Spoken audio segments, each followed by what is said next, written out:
GMR Shopping Mall grand opening on 10th September in Miapur.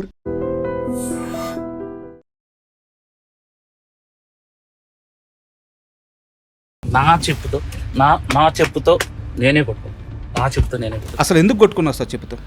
Barbarikudu మాట కోసం తల ఇచ్చేసాడు సార్ శ్రీకృష్ణుడికి తల ఇచ్చేసాడు. నేను ఇక్కడ ఏంటంటే మాట ఇచ్చాను చెప్పుతో కొట్టుకో. మోహన్జీ నువ్వు లేకపోతే నువ్వు ఏది అసలు పొరపాటును కూడా నీ మనసుకు తీసుకోకు. మనం ఎక్కడైనా పూరి గుడిసెలోనైనా బతుకుదాం, ఫెయిల్ అయిపోతే. ఊహించడానికి కూడా చాలా కష్టంగా ఉంది సార్.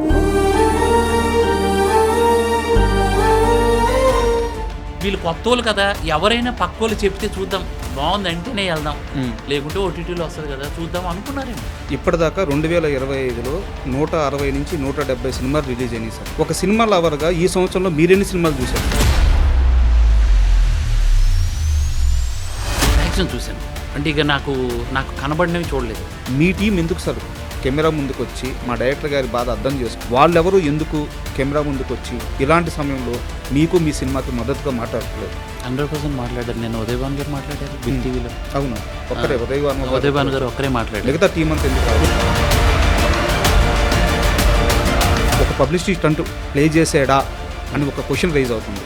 దానికి ఏం సమాధానం చెప్తారు?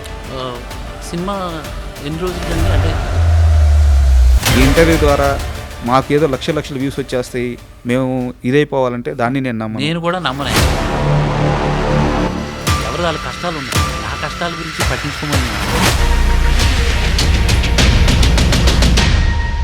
Hi, welcome to my show. Tribanadhari Barbarik. టాలీవుడ్లో ఇప్పుడు ఈ సినిమా సంచలనం క్రియేట్ చేస్తుంది. సంచలనం అంటే కలెక్షన్స్తో కాదు, కాంట్రవర్సీలతో. ఈ సినిమా తీసిన డైరెక్టర్ సినిమాకి ఆడియన్స్ రావట్లేదు, థియేటర్కి వచ్చి వాళ్ళు చూస్తే కదా సినిమా ఎలా ఉంది అనేది బయటకు వచ్చేది టాక్. వాళ్ళు ఎవరో చూడకుండా నేను సినిమా తీసి ఏం ప్రయోజనం అని చెప్పి తను చెప్పుతో కొట్టుకుంటూ ఒక వీడియోని రిలీజ్ చేశారు.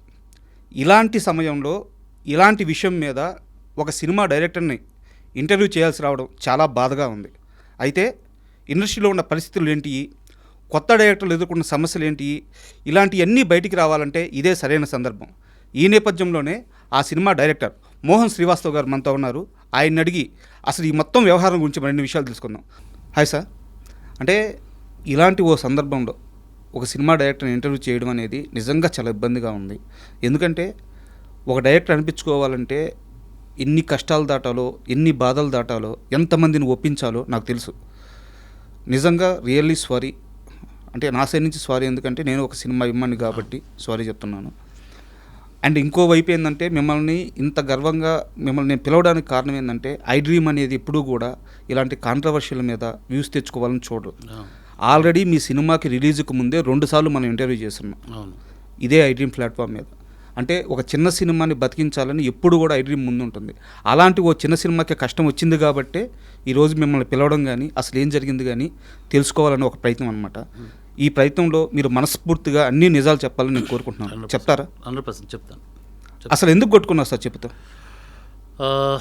కొట్టుకోవడానికి రీజన్ వచ్చేసి కొంచెం నేనేంటంటే థియేటర్కి వెళ్ళాను, మీకు ఆల్రెడీ తెలిసింది, అది ఒక 8 మంది ఉన్నారు. అది ఎక్కడ డెప్షీట్ పడుతుందని నేను ఒక 2 టికెట్లు కొనుక్కున్నాను, సినిమా చూశాను. సినిమా అయిన తర్వాత నేను డైరెక్టర్ అని చెప్పకుండానే వాళ్ళకి ఇంటరాక్ట్ అయ్యాను. వాళ్ళ సినిమా చాలా బాగుంది అన్నారు.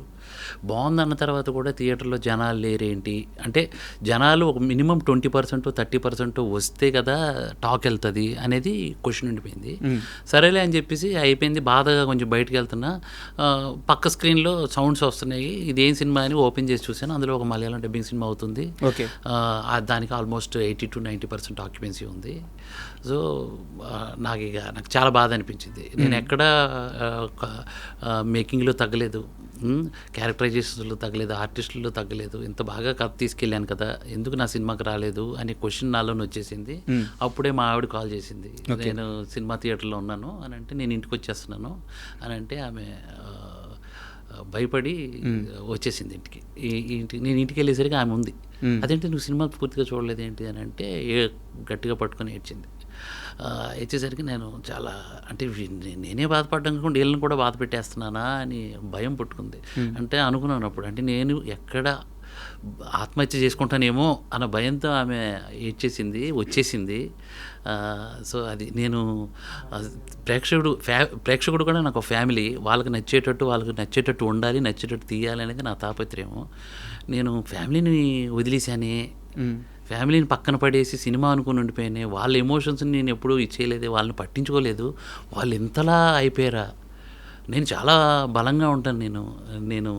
నేను చెప్పుతో కొట్టుకున్నది కేవలం ముందు మాట అన్నాను సినిమాకి ముందు. సినిమా నచ్చకపోతే మీ దగ్గరికే వచ్చి నేను చెప్తూ కొట్టనేది ఛాలెంజ్ తీసుకున్నాను. సినిమా నచ్చిందో నచ్చలేదో క్లారిటీ రాలేదు నాకు. ఓకే, వస్తే ఫైన్. నేను అందుకు నేను అది ఇంకా జనాల్లో ఏమనుకుంటారు, సినిమా పూర్తిగా జనాలు వెళ్ళట్లేదంటే సినిమా పోయింది అనుకుంటారు కదా. అలా నేను మనస్తాపం అయిపోయింది నాకు.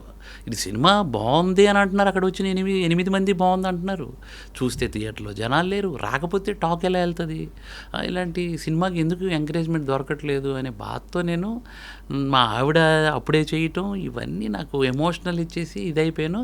బట్ నేనేంటంటే బార్బరికుడు మాట కోసం తల ఇచ్చేసాడు శ్రీకృష్ణుడికి, తల ఇచ్చేసాడు. నేను ఇక్కడ ఏంటంటే మాట ఇచ్చాను, చెప్తూ కొట్టుకున్నాను. That's it. ఆ ఎమోషన్ టైంలో అలా జరిగిపోయింది. సార్ ఇక్కడ స్ట్రైట్ క్వశ్చన్ సార్, మీరు సినిమాలో ఎవరే కదా? అవును. ఇప్పటిదాకా 2025లో 160 నుంచి 170 సినిమాలు రిలీజ్ అయినాయి సార్. చిన్న సినిమాలు అయితే ఏమి, పెద్ద సినిమాలు అయితే ఏమి. నేను చెప్పేది ప్రాపర్గా థియేటర్కల్ రిలీజ్ జరిగినవి. ఒక 10 థియేటర్లో 15 థియేటర్లో రిలీజ్ అయిన సినిమాలు ఇంకో 50-60 ఉండొచ్చు. చాలా ఉన్నాయి. అవును. ఒక సినిమా లవర్గా ఈ సంవత్సరంలో మీరెన్ని సినిమాలు చూశారు సార్? ఆల్మోస్ట్ మ్యాక్సిమం చూశానండి. అంటే నేను ప్రతి సినిమా చూస్తాను, there is no doubt. Maximum చూశాను. అంటే ఇక నాకు కనబడినవి చూడలేదు. నాకు ఈ క్వశ్చన్ కూడా వచ్చింది, మీ సినిమా నాకు వినపడలేదు, కనపడలేదు అన్నోళ్ళు ఉన్నారు. So I agree with that. నిజంగా నేను జనాలకు రీచ్ అవ్వకపోతే అది నాతో అవుతుంది. అంటే ఇక్కడ మొత్తం వ్యవహారంలో బాగా రీచ్ అవుతున్న క్వశ్చన్ ఏంటంటే, ఒక 2 రోజులు ఎదురు చూసుంటే నిజంగా తన సినిమా బాగుందంటున్నాడు, కంటెంట్ బాగుందంటున్నాడు, సో ఒక 2 రోజులు ఎదురు చూడలేకపోయాడా, ఎమ్మడే వీడియో రిలీజ్ చేయడం ఎందుకు, ఇదంతా పబ్లిసిటీ స్టంటా, ఆడియన్స్ని థియేటర్కి తెప్పించడానికి ఈ ఎమోషన్గా ప్రేక్షకుల్ని ఎమోషనలైజ్ చేసి ఒక పబ్లిసిటీ స్టంట్ ప్లే చేసాడా అని ఒక క్వశ్చన్ రైజ్ అవుతుంది. దానికి ఏం సమాధానం చెప్తారు? సినిమా ఎన్ని రోజులు కండి, అంటే ఎన్ని రోజుల్లో సినిమా అయిపోతుంది? ఈ రోజుల్లో పెద్ద సినిమా అయినా చిన్న సినిమా అయినా ఒక వీకెండ్ సార్. 1 వీకే కదా, 1 వీకెండ్ కదా. నేను వీడియో ఎప్పుడు పెట్టాను? ఆ రోజు నైట్ పెట్టారు, రిలీజ్ రోజు పెట్టలేదు. అదే నైట్. నిజంగా నాకు అలాంటి స్టంట్ చేయాలని ఉంటే ఫ్రైడే మార్నింగ్ షో అయిపోగానే, నైట్కి పెట్టారు, ఫ్రైడే మార్నింగ్ షో అయిపోగానే మ్యాటీ నుంచి పికప్ తీసేసుకుందాం, ఏదైనా స్టంట్ చేద్దాం అనేసి అనుకోవాలి కదా. నేను ఎప్పుడు పెట్టాను? సండే పూర్తిగా సినిమా డెడ్ అయిపోయింది, థియేటర్లో నుంచి తీసేస్తున్నారు, డెబ్షీట్లు పడుతున్నాయి అన్నప్పుడు నేను పెట్టాను. నేను అలా ఎమోషనల్ అయిపోయాను. కానీ ఈ సినిమా నెక్స్ట్ వీక్ చూడాలనో లేకపోతే అలాంటి ఉద్దేశం అనేది నాకు అస్సలు లేదు. నా బాధ ఏంటంటే సినిమా రిజల్ట్ ఏదో ఒకటి పోయింది, బాగుంది, ఈ రెండింటిలో ఒకటి చెప్పుంటే బాగుండేది. ఎవరు ఎత్తుకోలేదు సార్ సీరియస్గా. రివ్యూవర్స్ వెబ్సైట్స్ చాలా బాగా రాసాయి, కానీ సోకాల్డ్ పెద్ద పెద్ద రివ్యూవర్స్ వాళ్ళని చూసి సినిమా వెళ్ళేవాళ్ళు. ఇప్పుడు మలయాళం సినిమాలకి తెగ డిటర్మినేషన్, వర్కౌట్, మ్యాజిక్ ఇలా చెప్పే రివ్యూవర్లే ఎవరు మన తెలుగు సినిమాని పట్టించుకొని కనీసం it's a bad film, it's a overall non linear, not syncing, ఇది ఏదో చెప్పాలి కదా. అది కూడా చెప్పలేదు అంటే it's not I give you పుచ్చు ఏదో చెప్పాలి కదా. ఎవరు ఎత్తుకోలేదు సార్. దీన్ని పట్టించుకొని ఉంటే నాకు ఈ బాధ ఉండేది. నాకు నేను అలా ఇప్పుడు సార్ ఇదే రివ్యూవర్స్ మలయాళం సినిమాకి ఇచ్చారు, సెకండ్ హాఫ్ అసలు బోరింగ్ నిద్ర వచ్చేసిందని ఒక రివ్యూవర్, పెద్ద రివ్యూవరే చెప్పాడు. అలాగని సినిమాకి వెళ్ళటం మానట్లా. ఆడియన్కి నచ్చితే వాళ్ళ రివ్యూవర్ల గురించి అసలు పట్టించుకోరు సార్, ఫస్ట్ థింగ్. బట్ ఆ రివ్యూవర్లు చెప్తే ఫస్ట్ వెళ్తున్నారు, జనాలకు సినిమా ఉందని తెలుస్తుంది థియేటర్కి వెళ్తున్నారు. ఇక రివ్యూవర్ ఆడి ఒపీనియన్ కాబట్టి వీళ్ళ ఒపీనియన్ వీళ్ళు ఫాలో అవుతూ సినిమా చూస్తున్నారు. బట్ నాకు ఎత్తుకోవడానికి ఎవరూ లేరు. ఓకే, ఇప్పుడు ఎగ్జాంపుల్ ఆ మలయాళం సినిమాకు ఒక పెద్ద కంపెనీ ఉంది, ఆ కంపెనీ మీద చాలా నమ్మకం ఉంది, జనంకి నమ్మకం ఉంది. ఈ సినిమా వాళ్ళైతే ఖచ్చితంగా వాళ్ళు చేశారు అని అంటే సినిమా చూడొచ్చు అని ఆ నమ్మకంతో పాటు పెద్ద పెద్ద రివ్యూవర్స్ ఉన్నారు. నా సినిమాని మోయడానికి నా వెనకాల పెద్ద కంపెనీ లేదు. సార్ నేను డెబ్యూ డైరెక్టర్ని, మా ప్రొడ్యూసర్ డెబ్యూ, వీళ్ళ వల్ల ఎంత క్వాలిటీ పెట్టి అంత ఎక్స్ట్రాడినరీగా సినిమా మేకింగ్ పెట్టినా కూడా జనాలు రాలేదు. అంటే మేబీ వీళ్ళు కొత్తోళ్ళు కదా, ఎవరైనా పక్కోళ్ళు చెప్తే చూద్దాం, బాగుంది అంటేనే వెళ్దాం, లేకుంటే ఓటీటీలో వస్తుంది కదా చూద్దాం అనుకున్నారేమో. కానీ పక్కోళ్ళు చెప్పడానికి ఆ పక్కోళ్ళు కూడా వెళ్ళలేదు అంటున్నాను నేను. ఓకే, ఆ ఒక్కరైనా వెళ్తే ఇంకొకరికి చెప్తారు కదా అనేది నా మెయిన్ ఇది. మీరు ఇందాక ఒక మాట అన్నారు సార్, అంటే సినిమా వచ్చింది కూడా చాలా మందికి తెలియలేదు అని చెప్పి ఒక మాట అన్నారు. ఇది మీ ఫెయిల్యూర్ కాదా? నేను అది యాక్సెప్ట్ చేస్తాను సార్ 100%. ఎందుకంటే 1.5 CR ఖర్చు పెట్టాము. ఆల్మోస్ట్ సాంగ్ కూడా 7 million 8 million వెళ్ళింది. ఇంకో సాంగ్ 2-3 million వెళ్ళింది. ఇన్స్టాల్ అయితే చాలా గట్టిగా వెళ్ళింది. ఆల్మోస్ట్ 20 to 30 millions క్రాస్ చేసింది. ఇంత చేసింది కూడా నేను 1.5 crore ఖర్చు పెట్టినా ప్రాపర్గా ఇది జనాలకు రీచ్ అయ్యేటట్టు ఖర్చు పెట్టలేదేమో అన్న అదైతే ఒప్పుకుంటాను సార్. ఎందుకు అని అంటే నేను నిన్న జరిగిన సంఘటన తర్వాత ఈ వీడియో వైరల్ అయిపోయిన తర్వాత కింద కామెంట్లు చేశారు, అన్నా నీ సినిమా నాకు తెలియదు అన్న, నీ సినిమా ఉందనే తెలియదు అన్న మాకు. ఎగ్జాక్ట్లీ సినిమా లేకుండా మీరు సినిమా మా దగ్గరికి తీసుకురాకుండా సినిమా చూడమని అంటే మేము ఎట్లా చూస్తామన్నా, మీరు అలా అలా చేసేసరికి చాలా బాధ అనిపించింది అన్న, నేను రేపు సినిమా చూసి చెప్తానన్నా అని అన్నారు. అదే కాల్ చేసి నా దగ్గర ఇప్పుడు ఒక దగ్గర 1500 మెసేజ్లు ఉంటాయి. అందరూ కాల్ చేసి మెసేజ్ పెట్టి సినిమా నిజంగా బాగుందన్న, ఫస్ట్ హాఫ్ కొంచెం చిన్న డ్రాగ్ అనిపించింది ఒకరు, నిజంగా సినిమా చాలా బాగుంది, ఎక్సలెంట్ ఫిల్మ్ అన్న వాళ్ళు ఒకరు. ఇలా చెప్పేసరికి నాకు హ్యాపీ అనిపించింది. చూస్తున్నారు, ఇప్పుడిప్పుడే వెళ్తున్నారు వీళ్ళు, అంటే చూసి రిజల్ట్ ఇవ్వాలంటున్నా. నాకు ఎవరు సార్ ప్రామిస్ చేసి చెప్తున్నా, ఇప్పుడు వరకు నెగిటివ్ చెప్పలేదు సార్. నెగిటివ్ చెప్పినా నేను చెప్పేస్తా. ఇప్పుడు నెగిటివ్లో ఈ సినిమాలో నెగిటివ్ ఒకరు చెప్పారు సార్. ఒకటి ఏం చెప్పారంటే, టైటిల్ సార్, మీ టైటిల్ ఎవరికి నోరు తిరగదండి, ఈ టైటిల్ నోరు తిరగకపోవడం వల్లనే అలా అయింది. ఇంకోటి, ఇంత గ్రాండ్గా తీశారు సినిమా మీరు, మాకు ఏదో డబ్బింగ్ సినిమా అలా కనబడింది సార్ పోస్టరు. ఓకే, ఇదేదో బార్బరిక్ అంటే డబ్బింగ్ సినిమా అని అన్నారు. ఇలాంటివన్నీ వచ్చేసారు. ఇదంతా జరిగిన తర్వాత సినిమాకి వెళ్ళి సో వండర్ఫుల్ ఫిల్మ్ అంటున్నారు. నిన్న 150 మంది ఐఆర్ ఆఫీషియల్స్ ఢిల్లీలో చూశారు సినిమా. ఓకే, మెసేజ్ నా దగ్గరే ఉంది. ఒక్క లైన్ మీకు చదువుతా చూడండి. Movie having gripping screen play and story, nice background music and fabulous acting by each and every actor. It's 100 times better than పెద్ద సినిమాలు, రీసెంట్గా సినిమా రిలీజ్ అయిన పెద్ద సినిమాల కంటే బిగ్ బడ్జెట్ మూవీస్ అని పెట్టారు.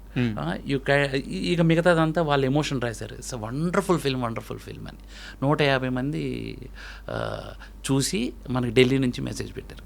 నేను ఏమంటున్నానంటే, థియేటర్కి వెళ్తేనే ఆ సినిమా తాలూకా అసలు బాగా తీసారా బాగా తీయలేదా చుట్టేలే సార్, అది నేను చెప్తున్నాను. నేను మేబీ మీరు సినిమా చూసాను చూసి ఉంటారు. సో నా రివ్యూ కూడా నేను ఇప్పుడు ఇదే ఇంటర్వ్యూలో నేను చెప్తాను. తప్పకుండా మీ రివ్యూ కూడా చెప్తే ఏమంటుందండి, నేను యాక్సెప్ట్ చేస్తాను. ఎందుకంటే నాకు రివ్యూ కావాలి అంతే, బాగుందా బాగాలేదు అనేది కావాలి. అప్పుడు మీరు ఇప్పుడు చెప్పే దాంట్లో బాగాలేదు అన్నారు అనుకోండి సార్, నేను నెక్స్ట్ దీన్ని ఎలా కన్స్ట్రక్ట్ చేస్తాను, ఇది ఆడియన్కి ఇది కాదు, ఇలా కాదు, ఈ టైటిల్ ఇలా కాదని ఇప్పుడు డిసైడ్ అయ్యాను నేను. అనవసరంగా మహాభారతం నుంచి ఏదో యోధులు తీసుకొచ్చి మనం రుద్దితే కుదరదు అనేది అర్థమైపోయింది. మనం కాదు, ఇంకేదో పెట్టాలి వీళ్ళకి, ఈజీగా క్యాచీగా అర్థమయ్యేటట్టుగా ఏదో లవ్ మ్యాజిక్కో లేకపోతే లవ్ ట్రావెలో ఏదో ఒకటి ఇలాంటివి పెడితే అలా ఏం ఉండదు సార్. ఇప్పుడు ఉదాహరణకి అంటే ఒక పర్టికులర్గా ఒక సినిమా పేరు తీస్తున్నానని ఎవరు తప్పుగా అనుకోవద్దు.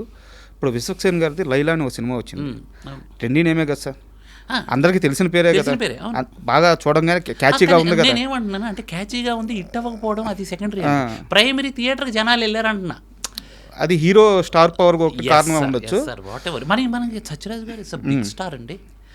సత్యం రాజేష్ ఆల్రెడీ హిట్ ఇచ్చారు సినిమా. అవును, సత్యం రాజేష్ గారు ఆయన తీసిన పొలిమేర 2 2 సినిమాలకు కూడా మంచి ఫాలోయింగ్ ఉంది.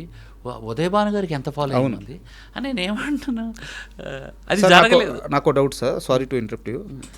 ఇప్పుడు మీరు చెప్తూ కొట్టుకొని ఇంత ఎమోషనల్ అయ్యి ఒక వీడియో రిలీజ్ చేసిన తర్వాత మీరు అన్నట్టు ఎవరైతే ఈ తెలుగు ఆడియన్స్ ఉన్నారో వాళ్ళందరూ ఫోన్ చేసి ఇప్పుడు మీరు రెస్పాండ్ అవుతున్నారు, ఇప్పుడు సినిమాకి వెళ్తున్నారు, వాళ్ళ అభిప్రాయాలను చెప్తున్నారు.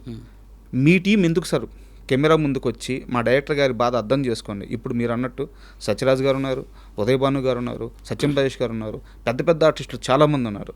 వాళ్ళెవరు ఎందుకు కెమెరా ముందుకు వచ్చి ఇలాంటి సమయంలో మీకు మీ సినిమాకి మద్దతుగా మాట్లాడట్లేదు? 100% మాట్లాడారు. నేను ఉదయ్ భాను గారు మాట్లాడారు బిగ్ టీవీలో. అవును, ఒక్కరే ఉదయ్ భాను గారు ఒక్కరే మాట్లాడారు. మిగతా టీం అంతా ఎందుకు రావాలి? 100% అందరూ ఇప్పుడు చాలా దాంట్లో మాట్లాడారు. ఇప్పుడు మనకి ఇప్పుడు తెలియదు అంతే. ఇప్పుడు మీరు సాయంత్రం లేకపోతే రేపు ఉదయం వరకు చూడండి, సత్యరాజ్ గారు కూడా సత్యరాజ్ గారు 71 years ఆయన నేను ఎక్కడికి రమ్మంటే అక్కడికి వచ్చారు. ఈ చిన్న విషయం మాట్లాడరా ఆయన? 100% మాట్లాడుతున్నారు. అది కాకపోతే ఇంకొక థింగ్ ఏంటంటే సార్, నేను ఒకటే చెప్తున్నా, నా మీద జాలితోనో నేనేదో ఎమోషనల్ అయిపోయాను బాధతోనో సినిమా మీరు హిట్టు సినిమా సూపర్ ఉంది చెప్పొద్దు, వద్దు, అది మళ్ళీ మిస్లీడ్ అవుతుంది. సో కాబట్టి నేనేమంటానంటే సినిమా జెన్యూన్గా నచ్చితేనే. బట్ ఒకటి ఉంటుంది కదా, below average hit, super hit, blockbuster, ఏదో ఒకటి ఉంటుంది. నేను అందుకని నా నెంబర్ కూడా ఇచ్చాను. నా నెంబర్ కింద కామెంట్ కొట్టండి, అన్న ఇట్స్ యావరేజ్ ఫిల్మ్ అన్న, ఐఎమ్ సారీ అని పెట్టండి అని చెప్తే అయిపోయింది. ఇప్పుడు నా రివ్యూ చెప్పొచ్చా? ప్లీజ్. మూవీకి వెళ్ళిన తర్వాత సార్ నాకు అనిపించింది ఏంటంటే, ఇప్పుడు ప్రజెంట్ ఒక కిడ్నాప్ డ్రామాగా స్టార్ట్ అయిన మూవీలో మీరు తీసుకొచ్చేసి ఆ ఎలిమెంట్స్, మహాభారతం ఎలిమెంట్స్, ఆ క్యారెక్టరైజేషన్స్ తీసుకొచ్చేసి, మైథాలజీ ఎలిమెంట్స్ తీసుకొచ్చేసి అక్కడక్కడ ప్రజెంట్ చేసుకుంటూ వెళ్ళిపోయారు. ఇదేంటంటే ఒక కిడ్నాప్ డ్రామా, కొంత క్యారెక్టర్ ఆర్టిస్టులు వాళ్ళు జర్నీ ఇది నడుస్తూ ఉంటుంది, స్క్రీన్ ప్లే లేయర్లుగా పోతూ ఉంటుంది. బట్ ఎక్కడైతే ఆ సత్యరాజ్ గారి మనవరాలు కిడ్నాప్ అయిందో ఆ సీక్వెన్స్ అంతా చాలా అద్భుతంగా ఉంది, చాలా ఎమోషనల్గా ఉంది. బట్ మధ్యలో ఈ క్యారెక్టరైజేషన్స్ రావడం వల్ల, ఈ హీరోల క్యారెక్టరైజేషన్స్, ఉదయ్ భాను గారి క్యారెక్టరైజేషన్స్ రావడం వల్ల ఆ ఎమోషన్ అంతా ఎక్కడికక్కడ ముక్కలుగా ఆగిపోతుంది. ఆ ఫ్లో మిస్ అయిపోతున్నాం. స్క్రీన్ టైంని మధ్యలో వాళ్ళు వచ్చి ఫిల్ చేయడం వల్ల అంతకు ముందున్న ఆ సత్యరాజ్ గారి ఎమోషన్ అంతా మిస్ అయిపోయి ఫస్ట్ హాఫ్లో ఏదో ఒక తెలియని ఫీల్ మిస్ అయింది. సెకండ్ హాఫ్కి వచ్చేసరికి సినిమా స్క్రీన్ ప్లే అద్భుతంగా ఉంది. బట్ నాకు సెకండ్ హాఫ్ మొత్తం మీద చూసిన తర్వాత నా పెద్ద కంప్లైంట్ ఏంటంటే, త్రిభావనధారి బార్బరిక్ అని మీరు పెట్టిన తర్వాత ఆ క్యారెక్టర్ని రెఫరెన్స్ కోసం అక్కడక్కడ చూపించారే కానీ కథలోకి ఆ క్యారెక్టర్ని తీసుకురాలి. ఆ క్యారెక్టర్కి ఈ సినిమా కథలో క్యారెక్టర్ లేదు. సో మీరు సత్యరాజ్ గారి క్యారెక్టరైజేషన్ని రెఫరెన్స్ చూపిస్తూ ఆ క్యారెక్టర్ గురించి, ఆ బార్బరిక్ క్యారెక్టర్ చెప్పారే కానీ ఆయన్ని ఈ కథలోకి తీసుకురాలేదు. ఒకవేళ ఆ క్యారెక్టర్ని కానీ ఈ కథలో ఇన్వాల్వ్ చేసుంటే, ఆ మైథాలజీ ఎలిమెంట్ కొంచెం పెంచి ఆ క్యారెక్టర్ని ఇక్కడ ఎలివేట్ చేసుంటే సినిమా రిజల్ట్ వేరే విధంగా ఉండేది అనేది నా అభిప్రాయం. అండ్ ఓవరాల్గా మీరు రాసుకున్న కథ కానీ, క్యారెక్టరేషన్లు కానీ, మేకింగ్ కానీ, నిర్మాణ విలువలు కానీ, అండ్ ముఖ్యంగా సినిమాటోగ్రఫీ చాలా అద్భుతంగా ఉంది.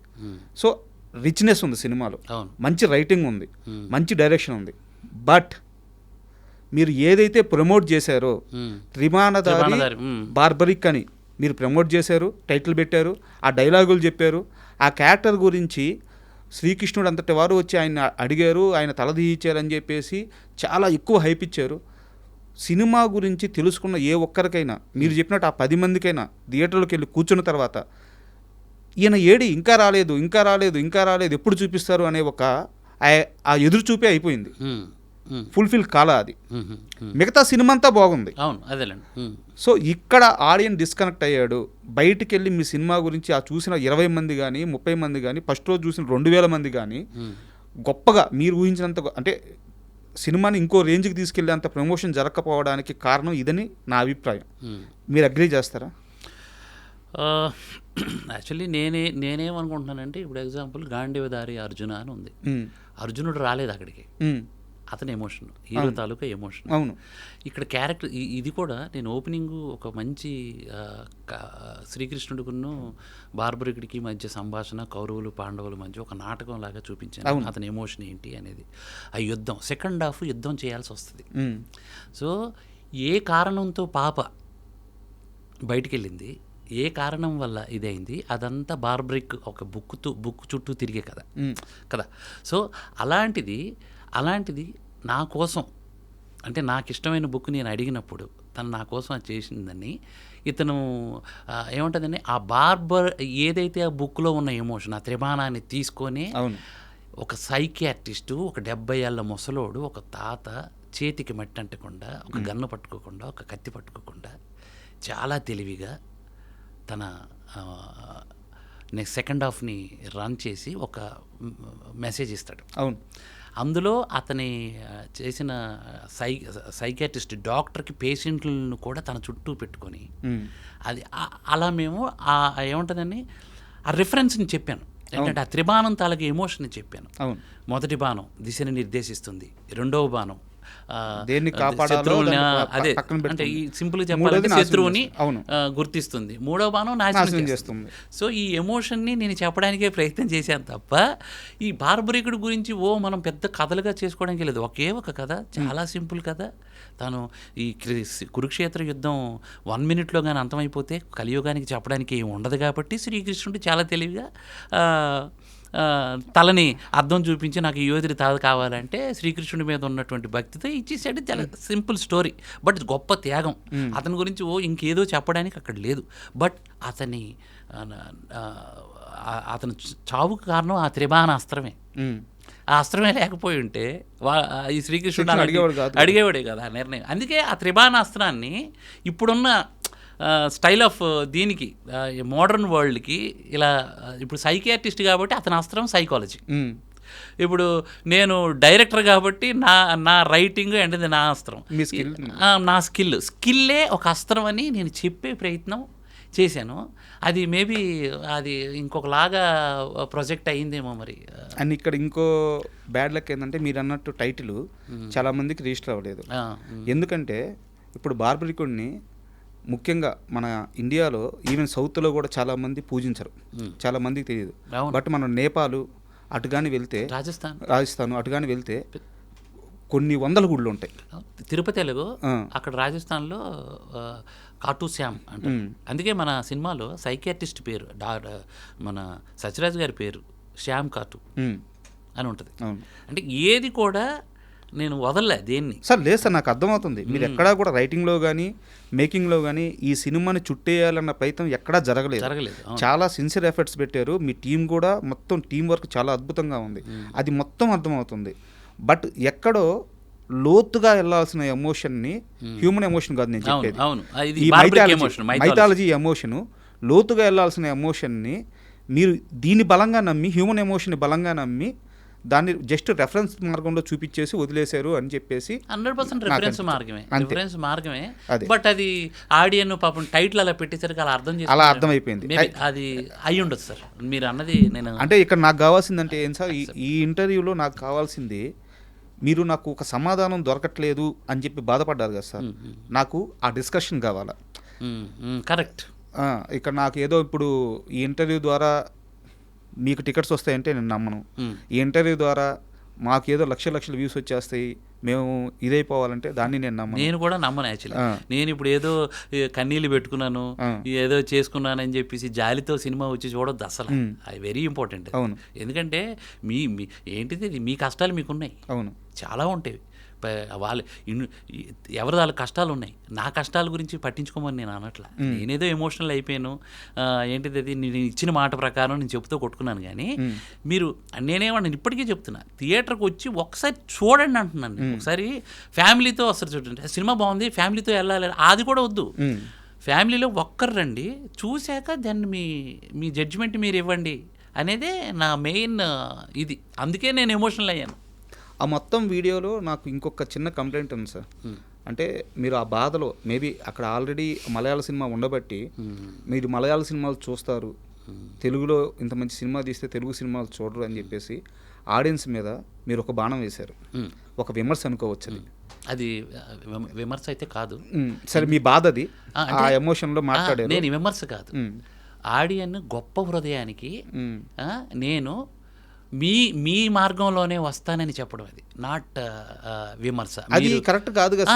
మలయాళ సినిమాలు మాత్రమే తెలుగు ఆడియన్స్ చూస్తారు, లేదంటే తమిళ సినిమాలు మన తెలుగు ఆడియన్స్ చూస్తారు, అది కరెక్ట్ కాదు కదా సార్. తెలుగు ఆడియన్స్ హాట్‌స్టార్లో తెలుగు సినిమాలు ఎక్కువ ఉన్నాయా, మలయాళం సినిమాలు ఎక్కువ ఉన్నాయా?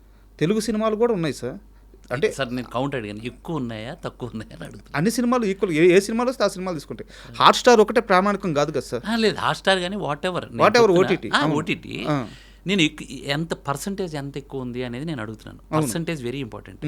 ఎందుకంటే వాళ్ళు సూపర్ కంటెంట్స్ ఇస్తారు కాబట్టి మన ఓటీటీలు కూడా జనాలు చూసేవే పెడతారు.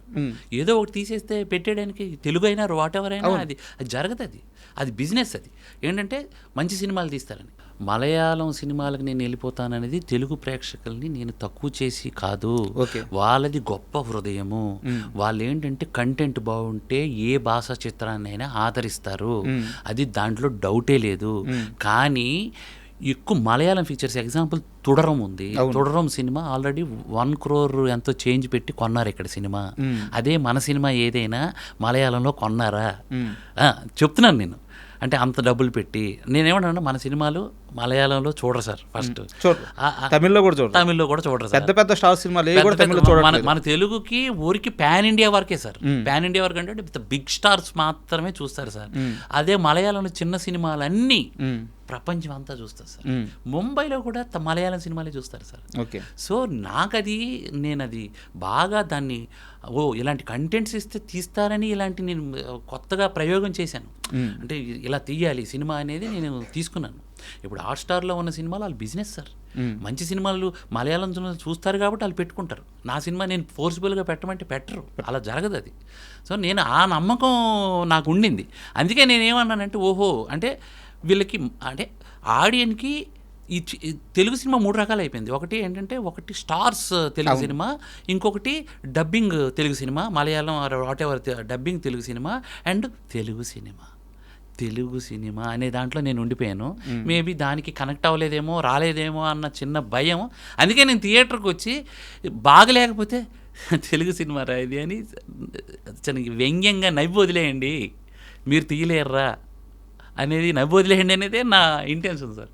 ఆ నవ్వులు నాకు కావాలి. యాక్చువల్లీ నాకు మెసేజ్లు కావాలి. నేను అప్పుడు దాన్ని మార్చుకుంటాను. నేను మార్చుకొని ఇంకేదో ఆలోచిస్తాను, ఇంకేదో చేయాలని. ఎందుకంటే ఇదే సార్, ఇక్కడే బతకాలి, ఇక్కడే చావాలి ఇండస్ట్రీలోనే. అది ఒక సినిమా పోయిందని ఏమంటారు ఇంటికి వెళ్ళిపోతాము, అది ఒక డైలాగ్ ఉంటుంది నేను ఇంతే సినిమాలో. రే మనం ఇక్కడే బతకాలరా, మన చావు ఇక్కడే రా అనేది అది 100%. సో అంటే నా నెక్స్ట్ క్వశ్చన్ కూడా అదే. ఇప్పుడు ఇంత జరిగింది సార్, మేకర్గా మీకైతే బ్యాడ్ నేమ్ లేదు ఈ సినిమా, నేను 100% చెప్తాను. వెరీ గుడ్ మేకర్, సినిమా ఎక్సలెంట్గా ఉంది మేకింగ్ విషయంలో. కానీ సినిమా ఇండస్ట్రీలో ఎట్లుంటుందంటే ఒక చిన్న ఇన్సిడెంట్ జరిగితే, ఒక చిన్న వైరల్ అయితే, ఒక చిన్న కాంట్రవర్సీ జరిగితే ఆ మనిషిని పక్కన పెట్టేస్తారు. ఇప్పుడు ఇంత ఇష్యూ నడిచింది, మీరు సినిమా కోసమే చేశారు, సినిమా మీద ఉన్న ప్రేమతోనే చేశారు. బట్ ఆ చెప్తూ కొట్టుకోవడం వల్ల ఇకపై రేపటి నుంచి ఇదే ఇండస్ట్రీలో మిమ్మల్ని ట్రీట్మెంట్ ఎలా ఉండబోతుంది, మిమ్మల్ని ఎలా ట్రీట్ చేయబోతున్నారు సార్? నాకు ఇప్పుడు ప్రొడ్యూసర్స్ కాల్ చేశారు సార్. ఓకే, నిన్న. అవును, వాళ్ళిద్దరు ఇష్టపడ్డారు. ప్రొడ్యూసర్ ఒల్లూరు రమేష్, ఆయన చాలా పెద్ద సినిమాలు చేశారు.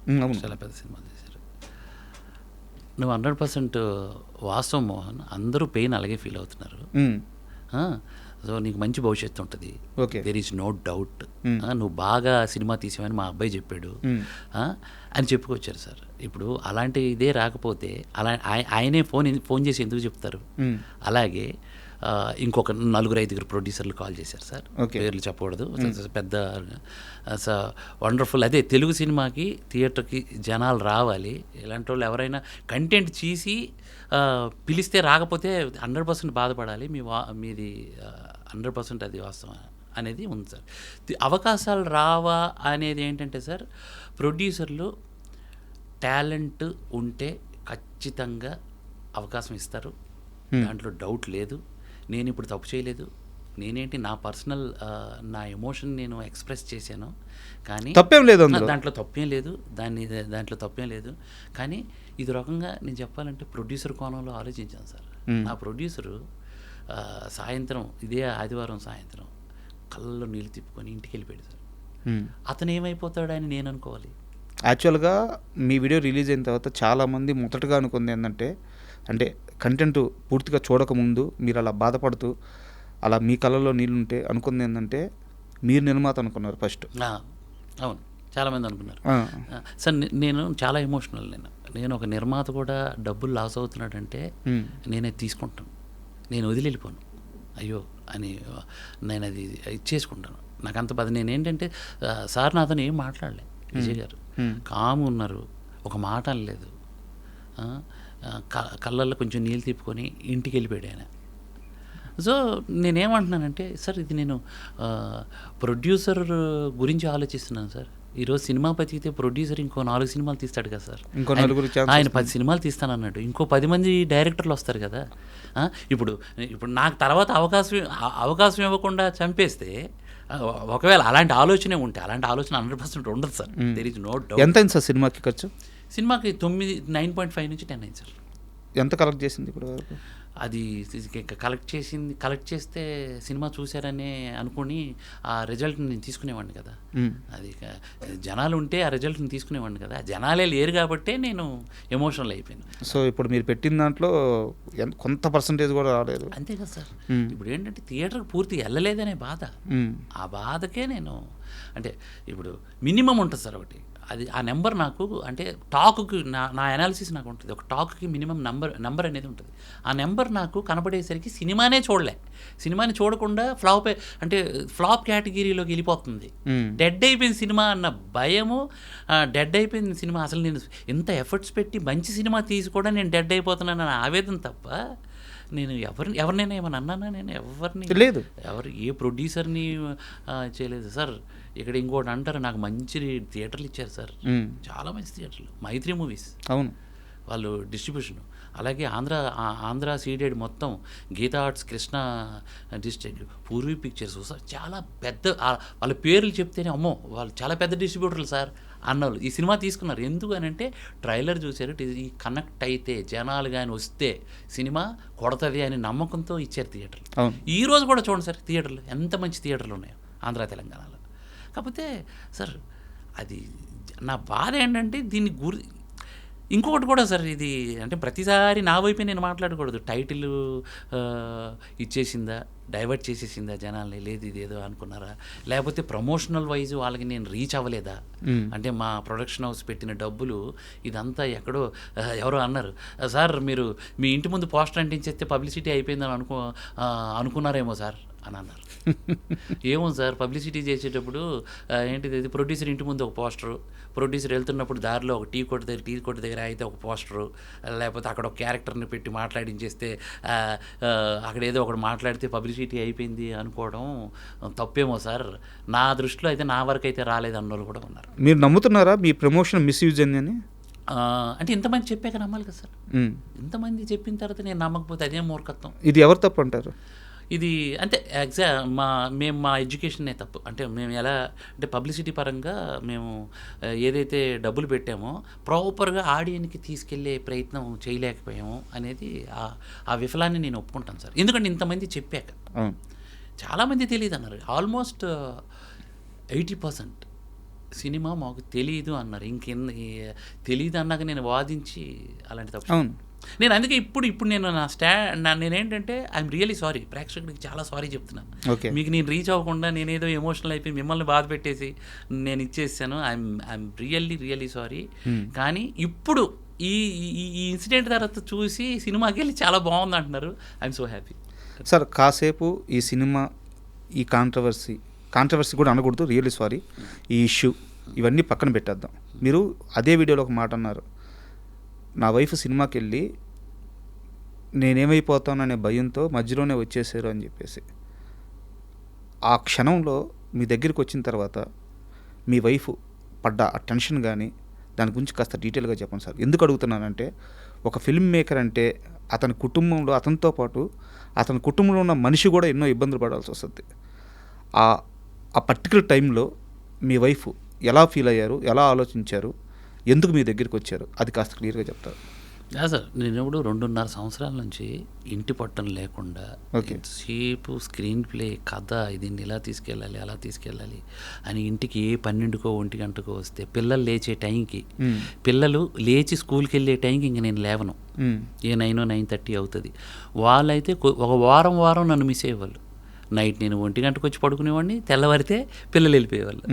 మా ఆవిడ ఒక టైంలో, నువ్వు అంత సినిమా అనే కానీ మమ్మల్ని పట్టించుకోవట్లేదు మోహన్జీ నువ్వు, మోహన్జీ అంటుంది మా ఆవిడ, పట్టించుకోవట్లేదు మోహన్జీ నువ్వు అని అంటే, దాన్ని కూడా ఒకరోజు మా ఆవిడకి విపరీతమైన జ్వరం, జ్వరం అయితే హాస్పిటల్కి వెళ్ళి వచ్చేసే అన్నాను, కానీ నేను నిన్ను హాస్పిటల్కి తీసుకెళ్తానని అలా. ఓకే. అంటే నేను అంత దాంట్లో ఇన్వాల్వ్ అయిపోయానని వాళ్ళ ఫీలింగ్. నేను అది అంత సినిమాని అంతలా ప్రేమిస్తాను. అలాగని ఏంటంటే ఫ్యామిలీకి ఇంపార్టెన్స్ ఇవ్వకపోవడం ఉంటుంది, లేకపోతే వాళ్ళంతా నన్ను ప్రేమించరు. కానీ నేను ఇంత వీటి మీదే డెడికేటెడ్గా ఉండేసరికి నేను 2 రోజులు చూస్తున్నా. ఫస్ట్ డే చూసా, సెకండ్ డే చూసా, థర్డ్ డే ఈవినింగు ఇక డెడ్ అయిపోతుంది సినిమా అనేది ఆవిడకి తెలుసు. ఆల్మోస్ట్ థియేటర్లో అక్కడ వెళ్ళింది, అక్కడ కూడా ఆల్మోస్ట్ అంతే ఉన్నారు. నేను ఇంటికి వచ్చేస్తున్నాను, నువ్వు సినిమా పూర్తిగా చూసిరా, మధ్యలో రాక్ అన్నాను. నా ఇంటెన్షన్ ఏంటి, సినిమా ఏమంటుందని పూర్తిగా చూడాలి అనే ఒక ఇంటెన్షన్ నాకు ఉంది. ఆమె వచ్చి సడన్గా వచ్చేసింది. అదేంటిది ఇలా వచ్చేసానంటే పట్టుకొని విపరీతంగా వచ్చేసారా? విపరీతంగా వచ్చేసింది. ఏచేసి మోహన్జీ నువ్వు లేకపోతే నువ్వు ఏది అసలు పొరపాటును కూడా నీ మనసుకు తీసుకోకు, మనం ఎక్కడైనా పూరి గుడిసెలోనైనా బతుకుదాం, ఫెయిల్ అయిపోతే. ఊహించడానికి కూడా చాలా కష్టంగా ఉంది సార్ అది. ఎక్కడైనా ఉన్నా దాన్ని అంత సీరియస్గా తీసుకోమంటే ఎరిపించిదానా నువ్వు, నేను సినిమా పూర్తిగా చూసి రమ్మన్నది నేను ఏమైనా ఆత్మహత్య చేసుకోవడానికి అనుకున్నావా? మళ్ళీ మళ్ళీ ట్రై చేద్దాం, ఆడియన్కి దగ్గర అవ్వడానికి ఏం చేయాలి అది చేద్దాం, కానీ నువ్వు ఇంతలా ఎమోషనల్ అవ్వడం కరెక్ట్ కాదు. నాకు ఇప్పుడు భయం వేస్తుంది, మీరు ఎక్కువ భయపడి నా మీద ఎక్కువ ఇది పెట్టుకుని డిప్రెషన్లోకి వెళ్ళిపోతారేమో భయం వేస్తుంది. 100% స్ట్రాంగ్ మనం ఎక్కడైనా బతకగలము, మనం కళాకారులం. మా ఆవిడ కూచిపూడి టీచర్, తను కూడా ఒక ఇన్స్టిట్యూట్ నడిపించుకొని పిల్లలకి చెప్పుకొని ఉంటుంది. నేను పియానో టీచరు. చిన్నగా ఇంట్లోనో ఎక్కడో ఒక దగ్గర క్లాసులు చెప్పుకుందాము, ఆన్లైన్ క్లాసులు అవి చెప్పుకొని బతుకుదాం, కానీ దానికే డిప్రెషన్ అయిపోతామా? అసలు దేవుడు ఎంత మంచి వరం ఇచ్చాడు మనకి. కళ ఒక వరం, అది మన ఇంట్లో అందరికీ ఇచ్చాడు. మా సిస్టర్ వోకల్ టీచర్, మామూలు విషయం కాదు. వీళ్ళు ఎంత మంచి వరం ఇచ్చాడు ఈ భూమి మీద బతకడానికి. ఈ చిన్న విషయాలకి అయిపోతాము. నువ్వు పొరపాటును కూడా అలాంటిది ఆలోచన పెట్టుకోకు. నీకు మళ్ళీ చెప్తున్నా, నాకు ఈ విషయాల్లో కనీసం నువ్వు ఇలాంటి కన్నీరు మాత్రం పెట్టుకో అనేసాను. బట్ ఇలా అవుతుందని తెలిస్తే నేను అలా ఎమోషనల్ అయ్యి ఉండేవాడిని కదా. నేను స్వతహాగా ఎమోషనల్ సార్. నేను అర్థమవుతుంది సార్. నేను ఎంత ఎమోషనల్ అయిపోతానంటే, నేను తప్పు చేయకుండా ఒకరు ఒక మాట అంటే అది నేను 2 రోజులు 3 రోజులు నేను బాధపడిపోతా. అది నాకెందుకు అది లక్షణం అది. సో ఈ విధంగా నాకు ఆ భయం ఎక్కువైపోయింది సార్. నాకు అర్థమవుతుంది. అంటే ఒక నిర్మాత మిమ్మల్ని నమ్మాడు, మీకు కావాల్సిన అన్ని సోర్సెస్ ఇచ్చారు, ఒక టీం మిమ్మల్ని నమ్మింది. 2.5 సంవత్సరం ఫ్యామిలీని కూడా పట్టించుకోకపోవడం మీన్స్ ఏంటంటే సినిమాని ఎక్కువగా ప్రేమిస్తూ ఒక జర్నీ చేసి ఒక అవుట్పుట్ డెలివరీ చేశారు. అది బాగుందా బాగలేదని చెప్పడానికి కూడా మనిషి థియేటర్లో లేకపోవడం వల్ల వచ్చిన ఎమోషన్తో ఆ బాధలో కొన్ని మాటలు మాట్లాడారు. సో అది అక్కడికి ఇష్యూ అయిపోయింది. ఫైనల్గా నా ఈ 2 క్వశ్చన్స్ సార్, 1 వర్డ్ ఆన్సర్ ఇచ్చేసేయండి.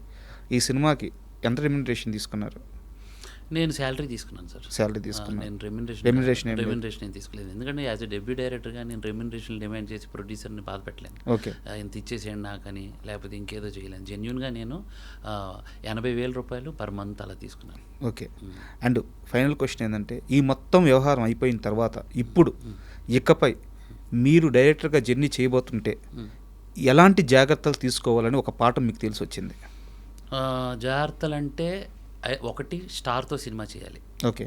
మనకి మనం ఏదైనా చేసి పెద్ద star, big star, top stars అంటే 1, 2, 3 అని ఉంటుంది కదా ప్లేస్.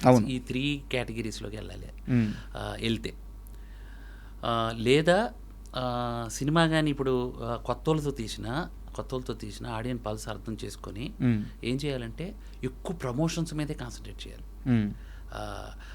నువ్వు ఎంత పెద్ద మేకింగ్ తీస్తున్నావు, ఎన్ని కోట్లు ఖర్చు పెడుతున్నావు అనేది కాదు. ఫస్ట్ ప్రమోషన్స్ రివర్స్ రావాలి. ఎట్లా అంటే ప్రమోషన్స్ నుంచి మొదలు పెట్టాలి. అంటే ఈ ప్రమోషన్ ఇలా చేద్దాం అనుకొని మొదలుపెట్టి కథ రాయాలి. మనకి కళ్ళ ముందు ఒక ఎగ్జాంపుల్ ఉంది సార్, అనిల్ రావిపూడి గారు. అవును, ఎగ్జాక్ట్లీ. ఆయన అయితే సినిమా రన్ అవుతుంటేనే ఏదో ఒకటి చేస్తున్నారు. డే వన్ నుంచి ఇప్పుడు చిరంజీవి గారి అది కూడా అలాగే చేస్తున్నారు. నేను ఏమంటున్నానంటే ప్రమోషనల్ స్ట్రాటజీ ముందే ప్లాన్ చేసుకోవాలి. ఈ సినిమాతో నాకు వచ్చిన ఎక్స్పీరియన్స్ అది మనం రెడీ చేసుకొని దీనికి బడ్జెట్ ఈ కేటగిరీ ఇలా వెళ్దాం టోటల్ బడ్జెట్ ఫిక్స్ చేసుకొని ఇక్కడి నుంచి మొదలెట్టి సినిమాని ఏం చేస్తారు మీరు కంట్రోల్ చేసుకోండి. ఏది బడ్జెట్ కంట్రోల్, ఎక్కువ వెళ్ళిపోకుండా. చూడండి, ప్రొడ్యూసర్ పొటెన్షియల్ని ఫస్ట్ బ్రెయిన్లో మనం తీసుకోవాలి. లేదా ఆయన చెప్పలేక మొహమాటం ఉంటుంది కొంతమందికి. మొహమాటంతో ఏం చేస్తారు, పర్లేదు అది ఇది అని అంటారు. సో వాళ్ళని ఏంటంటే అబ్జర్వ్ చేసి రియల్గా అడిగేసి ఈ బడ్జెట్ని కంప్రెస్ చేసుకొని పబ్లిసిటీకి బాగా జనాల్లోకి తీసుకెళ్ళడానికి మీరు ఎంత ప్రయత్నం చేస్తారో చేస్తే ఖచ్చితంగా సినిమా వెళ్తుంది. సో నేను నేర్చుకున్నది అది. నేను చిన్న సినిమా చేసినా ఈసారి చేసేది అది. ఓకే, ఈ 3 సార్. ఇంకొకటి నేను కూడా ఛాలెంజ్ ఎందుకు తీసుకున్నాను అని అంటే, మలయాళం వెళ్ళిపోయి సినిమా తీస్తే కొంచెం బడ్జెట్ ఇక్కడ 10 కోట్లు అయితే అక్కడ 5 కోట్లు అయిపోతుంది సార్. ఎందుకంటే అక్కడ కాల్ షీట్స్ వేరు, అక్కడ బత్తాలు వేరు, అక్కడ ఉన్న చిన్న ఇండస్ట్రీ, ఇది పెద్ద ఇండస్ట్రీ. సో దానివల్ల ఆ ఎమోషనల్గా కూడా ఉంది. ఇంకొకటి థింగ్ ఏంటంటే, మలయాళం కంటెంట్లు ఎక్కడైనా నడుస్తున్నాయి, పోతే ఎవరు చూడరు, కానీ బట్ పర్సంటేజ్ ఆఫ్ ఇక్కడ కూడా చాలా ఫెయిల్యూర్లు ఉన్నాయి. 100% ఉంటాయి. మరి అంటే నేను ఫైనల్గా మీకు చెప్పేది ఏంటంటే, మీరు ఎక్కడికి పోవద్దు. మీరు మంచి మేకర్, మంచి ఫిల్మ్ మేకర్, మీ మేకింగ్ చూశాను. సో మీలో విషయం ఉంది, దమ్ము ఉంది. ఒక సినిమా ఫెయిల్ అయింది అంతే, ఏం జరగల మీ లైఫ్లో. ఒక అటెంప్ట్ ఫెయిల్ అయింది అంతే, మీరు మళ్ళీ బౌన్స్ బ్యాక్ అవ్వాలి, మళ్ళీ ఓ మంచి సినిమా తీయాలి. 100%. ఆ సినిమా హిట్ అయిన తర్వాత మనం ఇలాగే కూర్చొని మనం సక్సెస్ ఇంటర్వ్యూ చేద్దామని చెప్పి మనస్ఫూర్తిగా కోరుకుంటున్నాను. And thank you sir, thank you so much.